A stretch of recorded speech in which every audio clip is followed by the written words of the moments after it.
We're talking about Martin Scorsese, who gave a talk at the Royal Festival Hall, is sort of guest of honor of this festival, the most high profile. Owen, you've seen The Irishman. You've seen a few of the recent Scorsese films. I feel where do you feel immersed in the Scorsese universe? Where do you feel his career has been coming up to this new film, The Killers of the Flower Moon? Well, he's kind of established himself as this great historicist of American, I guess, filmic tradition. So he's doing kind of a melodrama. Like I was saying to you when we were walking to prep, there's a sense in which he's continuing a tradition of American golden age melodrama, often crime narratives, fallen people. But what he's done is kind of turbocharged it to 11 and fed it through the kind of prospectus of, the modern thriller, sort of like he's getting his rocks. He's basically having his cake and eating it by doing the kind of Hollywood film that he's so critical about on Twitter and in his videos. He is still part of that Hollywood industrial complex in so many ways, not only with the super high production values, the kind of A-list talent he works with. Yeah. And I think, the conversation we often had is that he, one of the great reasons we should take our hats off to somebody like Scorsese is because of the World Cinema Project or the World Cinema Foundation. So he's been responsible, invaluable work for restoring loads of lost films or at least kind of, not rediscovering them, but kind of, restoring older films that are in desperate need of restoration and then distributing them. And I think widening access to films that are, instrumental. And our question is, for a man who is so immersed in the kind of great tradition, so a film like Peugeot's Limité, all these really like beautifully avant-garde films. Tuki-Buki, which I don't think was really part of the conversation in the way it is now. Yeah. Loads of great Polish films. So for somebody who is so sort of involved in the kind of the grammar and syntax of beautiful, experimentally tinged film, does it feed through to his filmmaking? And that was the question we went in with Killers of the Flower Moon. I feel like there's a sense in which there are moments of Killers of the Flower Moon, which is a story. It's basically a story of capital. It's kind of doing. Yeah. It's basically. Shall I give a quick summary of the? Yeah, my summary is There Will Be Blood with a land acknowledgement. Yeah, that's but you might. True. So it's based on a novel of the same name that came out in 2017, and it is based on they're both based on real events that happened in Osage County in Oklahoma, I believe. Basically, which is an Indian reservation, Native American Indian reservation of the Osage people. These people, at this point in history, which is the 1920s, by dint of being the first people on the land, are somewhat wealthy because of the oil on the land. Have been discovered. The oil rights have been discovered, and there are various white people. White American people there, who are quite keen on the value of this oil, and some murders start to happen, which are suspiciously convenient, predictable in terms of who gets the money afterwards. Lots of white Americans are marrying into full-blooded Osage families. Some of these romances are very genuine romances, it seems. Leonardo DiCaprio, the protagonist, is taken under the wing of his uncle Bill Hale. King Hale, he has to call him. Who sort of runs the show. Played by Robert De Niro. He has these weird moments where he suddenly gets a bit Italian, but never mind. It's like suddenly becomes Goodfellas and then doesn't. This is Badfellas. It's Leonardo DiCaprio's character is a sort of complex character. He's trying to efface himself as Leonardo DiCaprio, the actor, and only succeeding to an extent because he's playing. He usually plays a character who's got a. He has played naive characters in the past. If you look at like Gangs of New York, which I think is a great film personally, but so he's kind of readopting this kind of slightly naive character. Or The Beach also now. Beach is good actually. Beach is good, but I mean he's a bit of a dolt then. Yeah, he's a bit of a dolt, and he's kind of playing this kind of like slightly naive kind of I guess perfect foil to carry out the dirty work of De Niro's character. He's but he basically being manipulated by his uncle because he believes that his uncle could do no wrong, and his uncle presents himself as the perfect kind of liberal, the progressive character. He's learnt the Osage language. He calls these people his friends. He's he's kind of like obsequious, and he's very kind of like deferential to Osage, culture in a way that is immediately suspicious to anyone with a gram of sense. But obviously, Leonardo DiCaprio's character is just reads it on surface level. But this is a good man. His uncle's a good man, and then slowly begins to do his uncle's bidding, which most of the time means arranging the murder of these various women, so that the money and men sometimes, but yeah, mostly the wives. Mostly the wives. So I mean, that's the story. I mean, my feeling was the story was it had to be neat. So we had it's a pretty good story. Yeah, it's a kind of yeah. As it unfolds, it does feel somewhat literary in the sense that like it moves extremely quickly through these very momentous events. Yeah. Like all the murders, you barely get to know people before they get taken off. And it's very much about the sweeping history. This is happening over several years. People, babies are born. I think it goes up to 1937 or yeah. so. Yeah. And then there's like a coda at the end that sort of... Anyway, we'll get to the coda later. I feel like we could almost copy and paste some of my thoughts about Priscilla in terms of the formal thing, but I'll say it anyway. This film is not, for the most part, interestingly made. It looks like TV. It's the production design is extremely intricate in a way that I'm sure makes the production designing art directing department feel really proud of how accurate it all was. But it doesn't it doesn't interest me at all. Yeah, the verisimilitude is kind of pointless because nobody who was alive then is live now. Yeah. The also, aims of verisimilitude are kind of lost. And it doesn't have the basically I think we were saying this about what were we saying this about? I often say it about Aguirre, Wrath of God, but we were saying about a different film. Films that kind of only partially try and they reimagine the past in a slightly kind of defamiliarizing way. If you're doing period drama, I think we need muck. We need to really feel horrible and dirty. What were we talking about? There was a film we really pulled up that was good about this. Was it on a recent? Was it? Oh, it was Pasolini. Medea. That is yet to come out, but Tank TV, we did a talk with Tank TV about Medea, which is a period drama that has proper frantic muck and difficulty, and it also kind of has a kind of intentionally but also hits the camera. scrambled- I mean, I'd say it's true of all of Pasolini's period. Yes, dramas. But Pasolini was very good at this. He creates a kind of he doesn't create perfect verisimilitude of the past. He reimagines it through something that's both sparser and kind of more exaggerated in a way. I mean, look, without having seen the Scorsese, this is especially kind of post Mad Men. You remember where the excitement of they got the exact type of bic that would have been used in 1964 to have on Draper's desk, even if he didn't fucking use it, right? There's addiction to it, the totally perfect and you get these recreation. And what is it it's about? a sort of reality hunger. It's like a fear of fiction, which is why does this bother us so much? Because it bothers me a lot, but I don't know why. It's like watching the perfectness and just being like, well, it's people for what's whom the point of this? People for whom continuity and a total absence of continuity error is the imprimatur of good filmmaking. So they're not like it's not getting any interest goofs. or inventiveness or anything else isn't IMDb. optional, but as long as well, the grammar of film and it applies of modern prestige filmmaking is that authenticity. I really felt this character's sadness. I really felt that these characters' clothes were ones he wore. You sometimes see these interviews with actors and they go, "Oh yeah, I got these." Traditional hobnail boots, and I used to wear them around the house, when I go but it's shopping, the same madness that results in something like Tao, which is actually an interesting project because it kind of thematizes, this kind of giant Stalinist totalitarian project.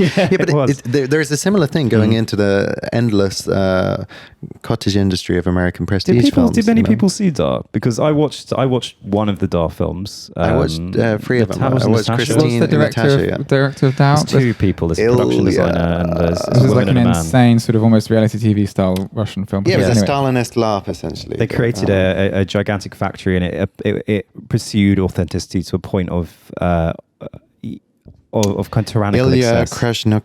So what I want to say about this Scorsese film before we get too sidetracked is that there's a sort of phenomenon of the oneer, which YouTube video essays are fond of celebrating, where a long shot takes in a huge amount of action. Now there aren't actually any oneers in Killers of the Flower Moon, but I feel like the film there's halfers. Yeah, there are some long sweeping shots, but this film takes on the film's stylistic style. The film style takes on board the logic of the oneer, which is it's not about the composition, it's about the breadth of content that you can kind of cram into one shot. Now we're looking at this. Now we're moving. Now we're moving to this. Look at all the stuff. Look at the big spread that I put on for you. It's like a Bayeux It's a banquet. It's like vol-au-vents. It's like that. This is the style of filmmaking that just makes sure It's Visconti that we've got. No.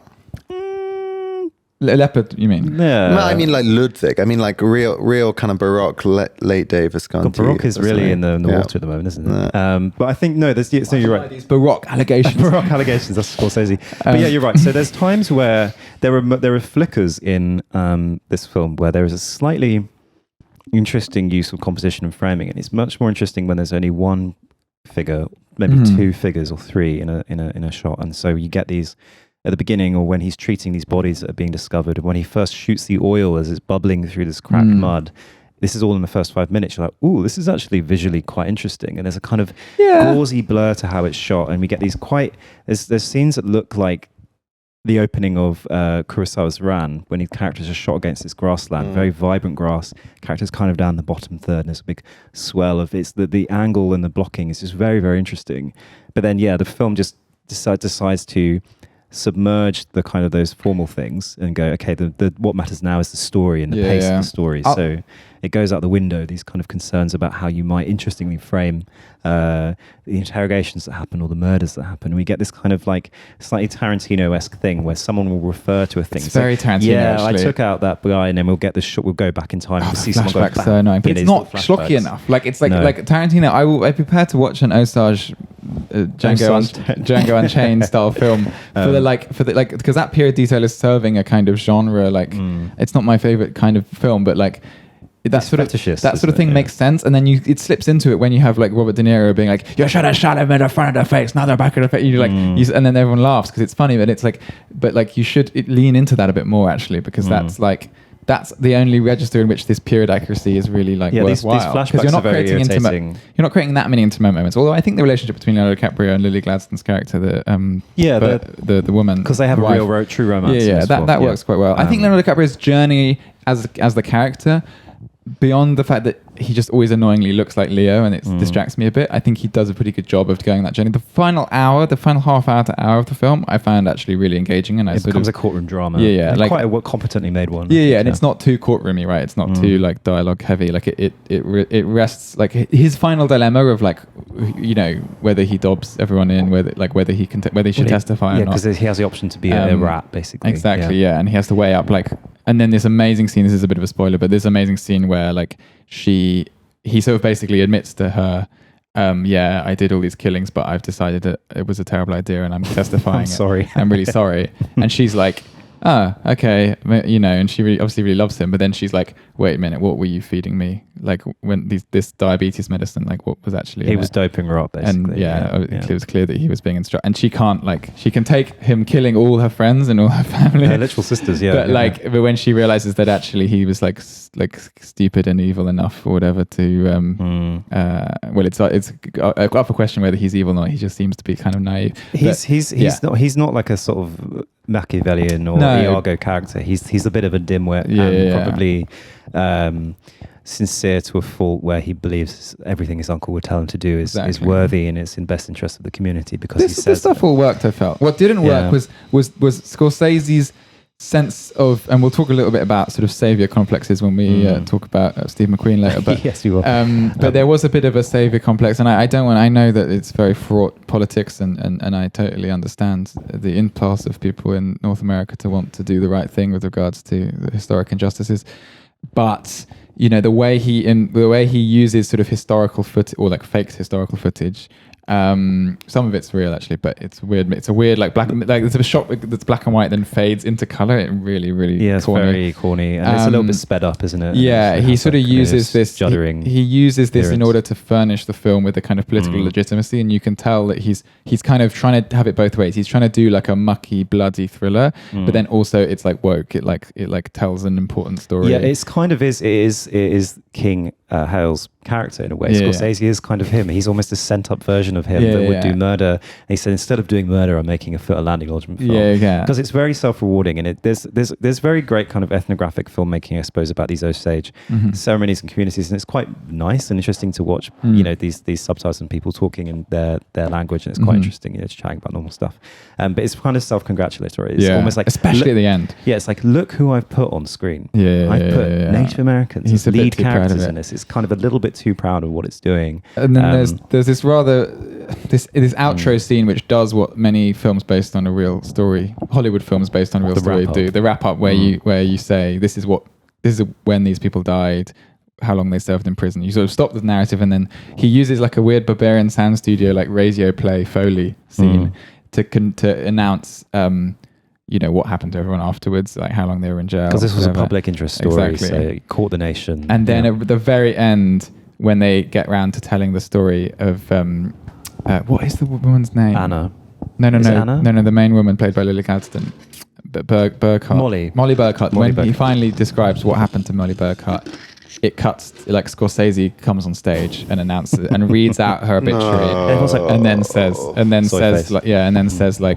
there was no mention of the murders in the obituary, and then it's just like shut the fuck up, like just get like this isn't about. And I don't think he's like an arrogant person, but it just felt like, why do you need to tell us that you've done this great thing? Like, just like you've just told us the story. Don't like come on. Don't. We know how you feel about it.